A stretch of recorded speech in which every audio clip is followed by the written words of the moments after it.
Alright, homemade creatives, today we're talking transitions. Now, for me, I like to use a lot of different types of transitions when I'm just making vlogs, I'm making films, especially when it comes to like talking to you guys, because sometimes I just don't have the time, or I don't really want to put too much thought into it as far as how I'm going to move to the next shot, because I don't know what the next shot is, especially when you're documenting your day, your life. So when it comes to doing this stuff, I like to use what's called zero cuts. I think it's called zero cuts, but basically it's when you cover the screen like this, and then when you come out, it's a totally different shot. Something like this. And now we're facing this way. You see how that works? That kind of makes sense. And if you don't have your hat, you can always use your stomach. And now I'm on the other side of the lake, and that's just using my chest this time instead of my hat. Sometimes I like to use my hands. And now we're here. I have a couple other ones that I want to show you, so let me show you those ones. This next shot's one of my favorites, and what it is you put your hand on top of the camera. Keep your hand there. Instead of it being all black, you'll see like kind of part of the shot, and then you'll see the other half of just your hand. Once you're in the new location, take your hand off, and then you'll reveal a new location. It looks something like this. And now we're in the middle of the street. So that's just where you see the consistency is this, the hand moving to another shot, and then once you reveal it, it gives you a whole nother perspective, a whole nother location. Really fun to use, really easy to use. And what's good about this is that you don't really have to be really great at editing or really know necessarily like the software. You just have to be able to put those two together, whether it be the black screen or the hand. And another similar concept is the match cut. So my head will stay here, the background will change, and it will look something like this. Now you see the background is a little bit different. I don't know if I'm exactly in the right frame. The only problem with this one is that you have to calculate it a little bit more. Basically just try to frame yourself at the center of your shot, or you can do something like this. So a similar concept. Let's just say I'm pointing at the tree. My hand is in focus, and for those of you that are using a microphone, just turn the microphone the opposite way so that you can hear yourself correctly and you're not just speaking into the back of the microphone. But anyway, it's focused on my finger right here. And then when I change the shot and I cut it, you'll use the match cut, and it will look something like this. And now I'm pointing at a bigger tree. I don't know if it's matched up the way that I wanted it to, but you kind of get the point. Get it? Point. Get it? The point. Ha!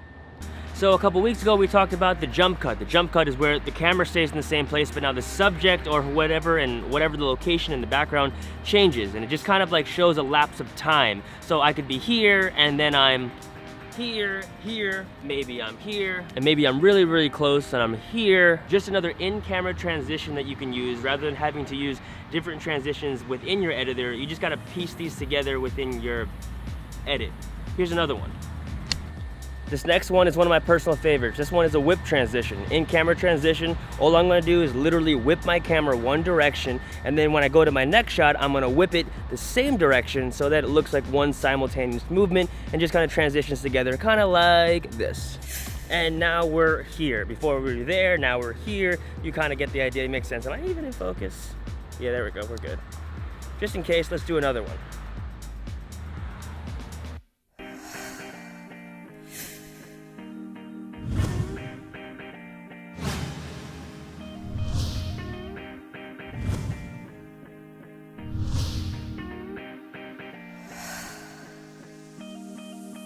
So you can use that one for when you're talking, or you can use it for when you're showing B-roll and you're kind of showcasing the location, the event that you're at, and you want to kind of put a little montage together. I love the whip transitions because it keeps that fast pace and it keeps people interested and engaged visually. However, you just want to make sure that you don't overuse it, because people will get dizzy after a while. But they're good little effects to use, and you don't really need anything else but your camera. They're in-camera transitions. And transitions are a kind of interesting and funny thing. Well, let me explain.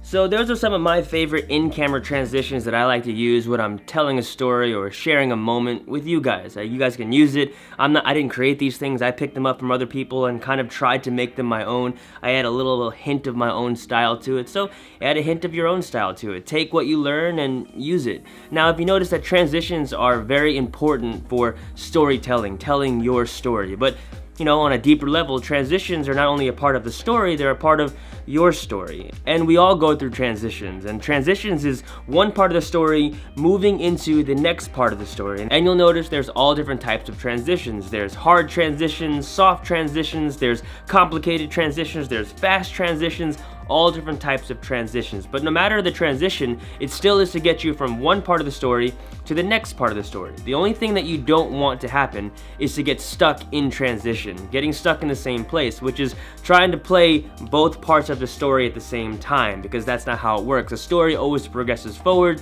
a story always moves to the next part. So don't get stuck on page 1 when you have the rest of the book to read. I always like to say it's like the moving walkway at an airport. You know those walkways that are moving and you just have to stand there and you just kind of move along with it? But if you turn around and try to go the opposite direction, you'll find that you can be walking, but you don't go anywhere. You kind of stay in the same place. You kind of get stuck, and that's kind of what we're talking about. So this idea of getting stuck in transition, or making sure that you move in transition, is to make sure that you don't stay in the same place. Your story and your life always moves forward, because the truth is, just because you move forward doesn't always mean that you move on. A mentoring voice and teacher to my wife and I once said that don't let a graduation turn into a divorce, meaning don't stay so long in one place that when you're supposed to graduate, it just gets ugly and it gets bad, and then things don't turn out the way that it should be when you should have moved on to the next part of your life. But rather than that, you just stayed in the same place. So make sure that you move forward.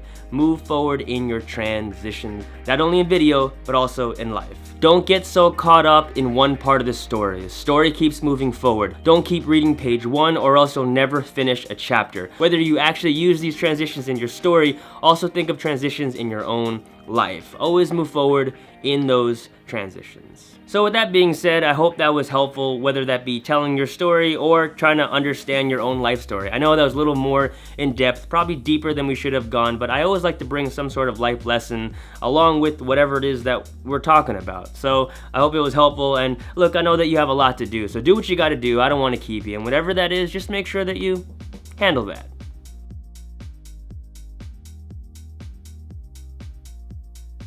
Hey friends, Brendan Eldom here. Thanks for watching. I hope you enjoyed this video, and if you did, tap the like button and share it with someone. Take that link, toss it up, throw it to a friend, and if you want to see more on Shade Life, hit the notifications bell for a heads up on the newest episode, and if you haven't already, make sure you subscribe.